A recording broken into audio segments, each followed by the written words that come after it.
जी, हम short question discuss कर रहे थे। 6 शॉर्ट क्वेश्चन हमारे हो गए थे, 7 शॉर्ट क्वेश्चन हम अभी करते हैं जी। पढ़ें 7 short question. If a charged particle moves in a straight line through some region of space, can you say that the magnetic field in the region is zero? जी, क्वेश्चन है कि कोई charge particle सीधा ही जा रहा है, ऐसे ना सीधा ही मूव करता जा रहा है स्ट्रेट लाइन में, क्या हम कहेंगे कि यहाँ पे कोई मैग्नेटिक फील्ड ही नहीं है? ठीक है, क्योंकि आमतौर पे हमारा यही कॉन्सेप्ट है ना कि मैग्नेटिक फील्ड हो तो चार्ज इस तरह सर्कुलर पाथ में घूमना शुरू कर देता है। तो उसका क्वेश्चन ये है कि चार्ज पार्टिकल ना सीधा ही जा रहा है, इसका ये मतलब है कि आगे मैग्नेटिक फील्ड नहीं है? हम कहेंगे मैग्नेटिक फील्ड आगे हो भी सकती है, नहीं भी हो सकती। ठीक है, कैसे देखें, ये चार्ज पार्टिकल सीधा जा रहा है, इसका मतलब इस पर कोई फोर्स नहीं लग रही। ठीक, चार्ज पार्टिकल पे जो फोर्स लग रही होती है उसका क्या फार्मूला है? Q into v cross b. ये जो चार्ज पे फोर्स लगती है, ये फोर्स कब इसको ज़रा ओपन करें, Q V B sine theta, ये फोर्स कब ज़ीरो हो सकती है? चलो जी, एक तो ये केस है ना कि B ज़ीरो है, हमने मान लिया B ज़ीरो है, फिर भी ये फोर्स ज़ीरो हो जाएगी। ठीक है, दूसरे नंबर पे अगर थीटा ज़ीरो हो गया या थीटा 180 हो गया, फिर भी तो ये फोर्स ज़ीरो हो जाएगी या नहीं? Q v b sine zero या क्यू वी बी साइन 180, तो q v b sine zero भी तो ज़ीरो होता है ना जी, F is equal to zero, फिर भी तो फोर्स ज़ीरो होगी, फिर भी तो ये सीधा ही जाएगा ना, क्यू वी बी साइन 180 भी ज़ीरो होता है। तो इसका आंसर क्या है कि ये ज़रूरी नहीं है कि वहाँ पे फील्ड, ये भी पॉसिबल है कि फील्ड ना हो। ठीक है, फिर भी ये सीधा जा सकता है। हाँ, ऐसा भी हो सकता है फील्ड हो और ये फील्ड के पैरेलल ही जा रहा हो, फिर भी ये नहीं घूमेगा, फिर भी इस पर फोर्स नहीं लगेगी, फिर भी ये सीधा ही जाएगा। या ये एंटी पैरेलल, फील्ड ऐसे जा रही थी, ये एंटी पैरेलल आ रहा है, अभी भी ये सीधा ही मूव करेगा। ठीक है, तो हमेशा यही मतलब नहीं है कि अगर ये सीधा जा रहा है तो फील्ड ही ज़ीरो है। ये सीधा जा रहा है, इसका एक और मतलब भी हो सकता है कि ये मैग्नेटिक फील्ड के पैरेलल जा रहा है या मैग्नेटिक फील्ड के एंटी पैरेलल जा रहा है। ये था जी क्वेश्चन नंबर 7। जी, question number 8। Why does the picture on a TV screen become distorted when a magnet is brought near the screen? जी, इम्पोर्टेंट क्वेश्चन है। कहता है कि टीवी लगा हुआ है आपके सामने, ठीक, टीवी पे तस्वीर आ रही है, कुमकुम भाग्य की तस्वीर आ रही है टीवी पे। ठीक है, तो अचानक वो छोटा बच्चा, उसने मकनातीस पकड़ा हुआ था, वो मकनातीस उठा के टीवी के सामने से गुजर गया, मकनातीस उठा के टीवी की स्क्रीन के सामने से गुजर गया, तो वो कुमकुम भाग्य की तस्वीर क्या हो जाएगी जी? ख़राब हो जाएगी। ठीक है, बड़ा दुख होगा, फिर आपको बड़ा उसका अफसोस लगेगा, तो आप तो फिर बच्चों को छोड़ेंगे नहीं फिर। तो खैर ये क्वेश्चन नहीं है, क्वेश्चन ये है कि ऐसा हुआ क्यों? आप तस्वीर अपने उसकी टीवी की स्क्रीन के सामने से मकनातीस लेके गुजर गए हो, स्क्रीन ख़राब हो गई है, इसकी वजह क्या है? इसकी वजह बड़ी सिंपल है, देखें, इसको समझें। तस्वीर आ रही थी, जो स्क्रीन पे तस्वीर पिक्चर जो आ रही थी, वो तस्वीर किस वजह से बनती है? वो बनती है बीम्स ऑफ इलेक्ट्रॉन्स की वजह से। इलेक्ट्रॉन्स की वजह से वो तस्वीर बनती है, इलेक्ट्रॉन्स हैं उसमें। ठीक है, अब आप मकनातीस लेके आए, मैग्नेट लेके आए, तो मैग्नेट की मैग्नेटिक फील्ड होती है जी, होती है। ये चार्ज हैं, इलेक्ट्रॉन है ना, चार्ज पार्टिकल। तो आपका एक कॉन्सेप्ट बना हुआ है बड़ा ज़बरदस्त कि जब भी कोई चार्ज पार्टिकल मैग्नेटिक फील्ड में जाता है तो उस पर फोर्स लग जाती है। वो फोर्स कौन सी होती है? जो चार्ज पे लगती है, Q into v cross b. ठीक है, तो मैं फिर से रिपीट कर रहा हूँ, ये चार्ज पार्टिकल थे, ये आया मैग्नेट, इसकी magnetic field, charge particle magnetic field में जब भी आते हैं तो इन पे फोर्स लग जाती है, उस फोर्स की वजह से ये डिफ्लेक्ट हो जाते हैं। ठीक है, ये डिफ्लेक्ट हो जाएंगे और तस्वीर सारी ख़राब हो जाएगी। तो मैग्नेटिक अपने the picture on the TV screen is due to beams of electrons when magnet is passed near the TV screen, the charge particles experience a force, ठीक है, which is given by this, due to this force picture of TV screen या picture inside the TV screen is distorted. Next question जी।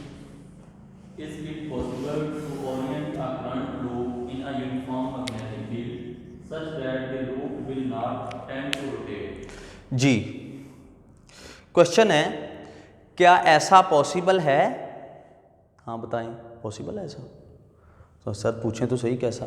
चले मैं पूछ लेता हूँ कि current carrying loop हो, करंट कैरिंग स्ट्रेट कंडक्टर नहीं, करंट कैरिंग लूप, क्या ऐसा पॉसिबल है? करंट कैरिंग लूप हो, उसको हम मैग्नेटिक फील्ड में लेके जाएं, वो फिर भी ना घूमे। हालांकि आमतौर पे ये कॉन्सेप्ट है ना कि करंट कैरिंग लूप, इसको हम मैग्नेटिक फील्ड में लेके जाएं तो इस पर टॉर्क लग जाता है। क्या कहता है? ऐसा पॉसिबल है कि करंट कैरिंग लूप को मैग्नेटिक फील्ड में लेके भी जाएं तो इस पर टॉर्क ना लगे? तो ऐसा पॉसिबल है, ऐसा पॉसिबल है। टॉर्क जो लगता है उसका क्या फार्मूला होता है? टॉर्क इज इक्वल टू बीना, नबीना नहीं कहना, बीना कॉज अल्फा। ठीक है, ये टॉर्क सब कुछ हो, अल्फा 90 हो जाए, ठीक है, तो टॉर्क कितना हो जाएगा? BINA cos 90, cos 90, torque is equal to BINA cos 90 0। तो देखिए सब कुछ था, करंट था, मैग्नेटिक फील्ड थी, करंट कैरिंग कोयल थी, ठीक है, लूप था, मैग्नेटिक फील्ड थी, लेकिन वो आप इस तरह करके आपने रख दिया उसमें, तो अब ये नहीं घूमेगा। ठीक है, अगर अल्फा 90 पर रख देंगे तो फिर नहीं घूमेगा। नेक्स्ट क्वेश्चन जी। How can a current loop be used to determine the presence of a magnetic field in a given region of space? जी, क्वेश्चन है कि हमारे पास एक करंट कैरिंग लूप है, करंट कैरिंग लूप, क्या इससे हम पता चलवा सकते हैं कि फलां जगह पे मैग्नेटिक फील्ड है या नहीं है? कहीं पे मैग्नेटिक फील्ड नज़र तो नहीं ना आती भी हम ऐनक लगा के देख लें भी मैग्नेटिक फील्ड है या नहीं? नहीं, ऐसे नहीं होता।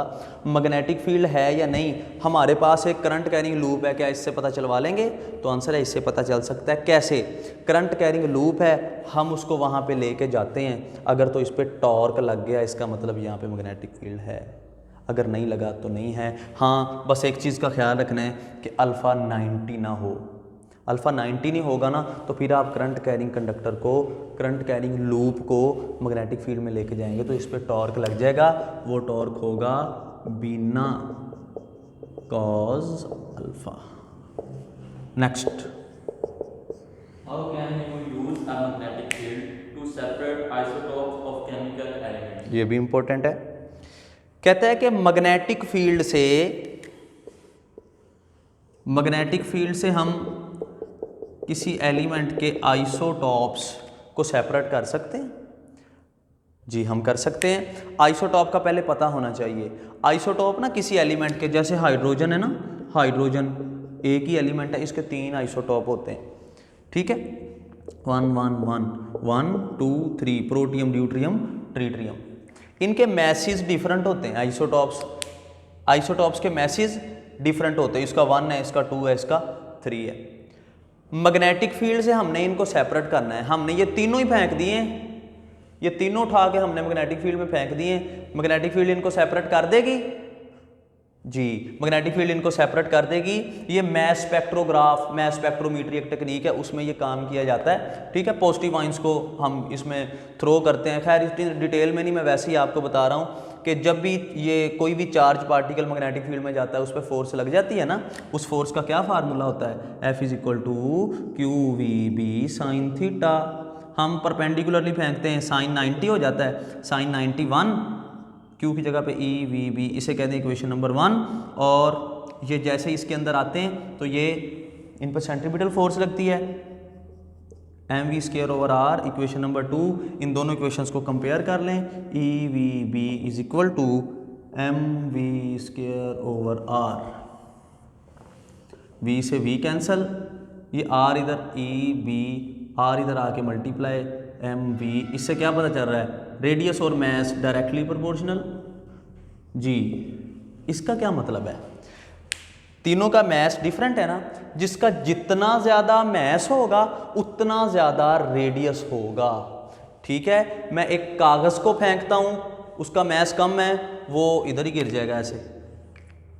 मैं इस बोर्ड मार्कर को फेंकता हूँ तो ये इसका मैथ ज़्यादा है, इसका रेडियस भी ज़्यादा होगा, ठीक है। 1 वाला यहाँ पे गिर जाएगा, 2 वाला यहाँ पे गिर जाएगा, 3 वाला और दूर जाके गिरेगा। जितना मैथ ज़्यादा उतना रेडियस ज़्यादा। तो हमने तो इकट्ठे फेंके थे, इसने लहदा कर दिए तीनों। यही था जी question. Next question, What should be orientation of a current carrying coil in a magnetic field so that torque acting upon the coil is maximum, minimum?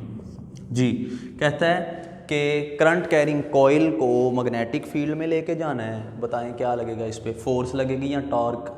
Current carrying coil पे, वेरी गुड, मुझे यकीन है कि आपको पता चल गया होगा कि इस पे सर इस पे फोर्स लगेगी। फोर्स नहीं, इस पे टॉर्क लगेगा। करंट कैरिंग कॉइल को मैग्नेटिक फील्ड में लेके जाना है तो इस पे क्या लगेगा, टॉर्क। क्वेश्चन ये है कि टॉर्क कब मैक्सिमम होगा, कब मिनिमम होगा। तो आई थिंक ये क्लियर हो गया होगा आपको, फार्मूले से क्लियर हो जाएगा ये। मिनिमम टॉर्क कब लगेगा और मैक्सिमम टॉर्क कब लगेगा। टॉर्क इज इक्वल टू क्या है जी, बीना कॉस अल्फा।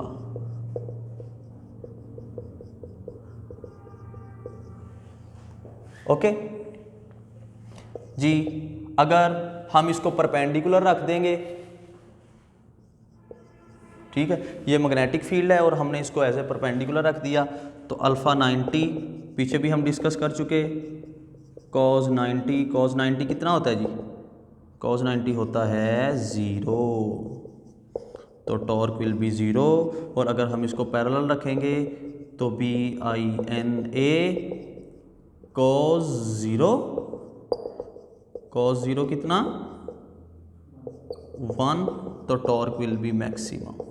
ठीक है, यही क्वेश्चंस हमने करने थे, यही आपके स्मार्ट सिलेबस में शामिल हैं। तो आई होप सो कि आपको ये क्लियर हो गए होंगे। एंड पे आज का शेर ये है कि रूप तो उसको ऐसा देते दुनिया देखती लेकिन हम, रूप तो उसको ऐसा देते दुनिया देखती लेकिन हम बुतसाजी ही छोड़ चुके थे जब वो पत्थर मोम हुआ। Thank you.